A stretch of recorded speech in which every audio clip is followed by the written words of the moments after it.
आपल्या जीवनात प्रत्येक वेळी मैत्री करतो, पण मैत्रीत प्रत्येक वेळी पण आपल्याला धोका मिळतो असं नाही. मैत्रीत पण चांगली असते, पण पुस्तकाची मैत्री करणे हे सगळ्यात भारी असतं असं मला तरी वाटतं. कारण पुस्तक वाचणे आपल्या जीवनात कधीतरी सार्थक ठरतंच. पुस्तके आपल्या जीवनात आपल्यासाठी खूप काही करू शकतात, तसं मैत्री प्रत्येक वेळेस नाही करू शकत. पुस्तके आपल्या जीवनात आपल्याला प्रत्येक वेळी ज्ञान देत असतात आणि आपण ते ज्ञान घेतलं पाहिजे. आपलं या काळामध्ये मोबाईलचा वापर जास्त होतोय आणि पुस्तकांचं आपल्या आयुष्यात येणं बंदच झालेलं आहे.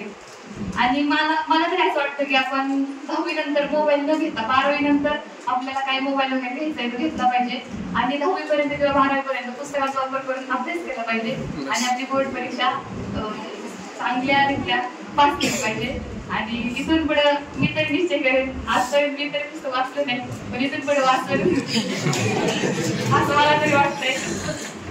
थँक्यू.